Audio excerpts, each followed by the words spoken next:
안녕하세요. 해다리의 책 읽는 하루에 함께 해주셔서 감사합니다. 제 영상들을 봐오신 분들은 아시겠지만 저는 기독교인이면서 딱히 어떤 주류 과학에도 반대하지 않고 과학의 증거에 반하는 주장을 한 적이 없습니다. 그런데 간혹 신이 없다고 반박하시는 분들 중에는 저에게 과학과 종교가 대립한다는 식으로 이야기를 하는 분들이 있습니다.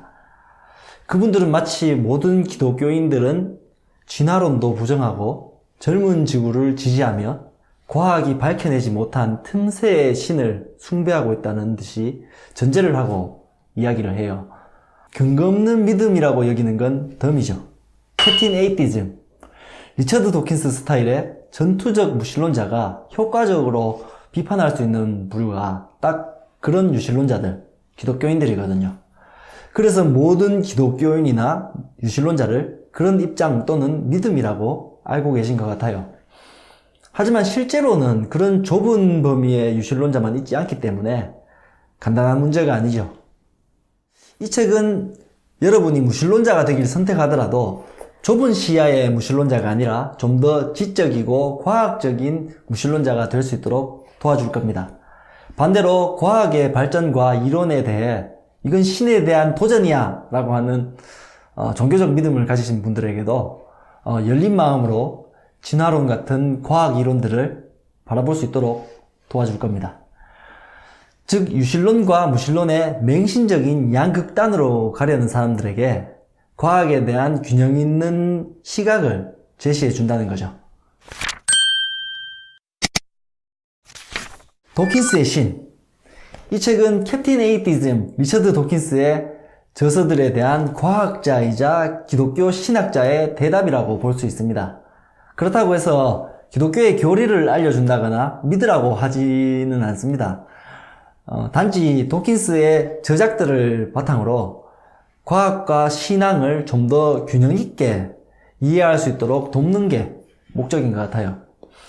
알리스터 맥그레스는 도킨스의 초기 저작들을 아주 높이 평가합니다. 도킨스의 유명 저서로는 이기적 유전자, 눈먼시 계공, 무지개를 풀며 등이 있죠.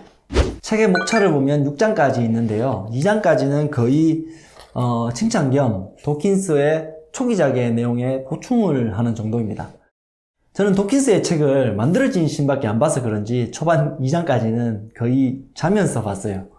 도킨스의 이전 저서들을 다 읽어보신 분이라면 저보다 더 재미있게 읽으실 수 있을 것 같아요. 그리고 저는 이 책을 읽으면서 도킨스가 글솜씨 하나는 정말 뛰어났구나 하는 생각이 많이 들었어요. 맥그레스는 좀 더 정확한 사실을 전달하고 싶어서인지 각주가 넘쳐납니다. 뭐 이렇게 영어로다가 많죠. 거의 3분의 1은 각주인 것 같아요. 거기다가 거의 전문적인 학술 자료에 대한 각주인 것 같아서 저는 각주에 대해서는 하나도 안 찾아봤습니다. 그렇게까지 공부하고 싶지는 않았어요. 이제 3장부터는 도킨스의 저서에서 과학이 아닌 이념적인 부분들을 지적하고 교정해 줍니다. 3장 눈먼신학에서 한 가지만 가볍게 소개를 하자면 한 토론장에서 청중 한 명이 도킨스에게 이런 질문을 합니다. 종교가 가까운 친구나 친척의 죽음 뒤에 사람들에게 위안을 주는 것처럼 과학도 위안을 줄 수 있느냐라는 거였죠. 거기에 도킨스는 이렇게 말합니다. 종교가 당신을 위로할 수 있다는 사실이 종교를 진실로 만들어주지는 않습니다. 거짓이라도 위로받기를 원하느냐 아니냐 하는 문제에 관해서는 논란이 있을 수 있겠지만요. 종교를 눈먼 신앙으로 규정하는 입장에서는 너무 기분 좋은 훌륭한 답변으로 보일지 모르겠네요. 그런데 잘 살펴보면 위로의 기능이 종교를 진실로 만들어주지 않는다 해서 종교는 틀렸다로 아주 손쉽고 자연스럽게 넘어가 버리죠. 증명 가능성과 진실 간의 차이는 헷갈리기 쉬운 부분이긴 한데 논리적으로는 전혀 타당하지 않습니다. A가 증명되지 않았기 때문에 A는 틀렸다 라는 논증은 중간에 상당한 비약이 있죠.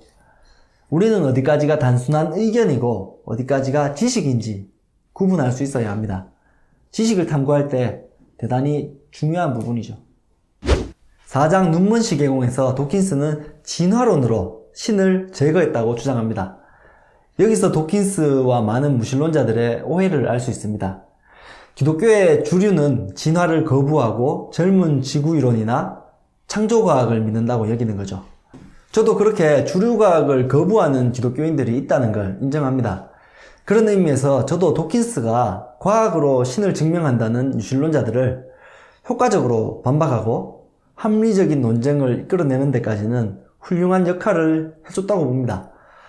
도킨스가 다윈주의로 제대로 반박하는 대표적인 예가 페일리의 시계 논증인데요. 간단하게 설명하자면 우리는 시계처럼 정교한 물건은 당연히 설계자가 있다고 여긴다. 인간과 생물체들은 너무나 정교하고 복잡하다. 즉 당연히 설계자가 있다. 뭐 이런 식의 논증이죠. 하지만 진화를 거부하는 페일리의 시계 논증을 성공적으로 반박한다고 해서 신을 반박하는데도 성공한 건 아니거든요. 정말 많은 분들이 입이 근질근질 할 만한 재미있는 주제지만 이야기가 너무 길어지기 때문에 자세한 내용은 도킨스의 신 추가 영상으로 준비해 보겠습니다.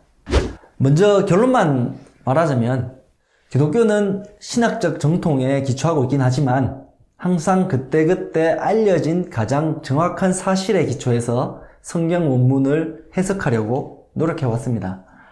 다윈주의는 전통적인 종교적 믿음이나 불가지론이나 무신론과 모순 없이 양립이 가능합니다. 오장 문화적 다윈주의, 이건 도킨스가 다윈주의를 생물학 분야에만 한정하는 게 아니라 문화에까지 적용한 밈이론에 대한 이론인데요. 이건 과학계 내에서도 이미 입지를 거의 상실한 듯 합니다.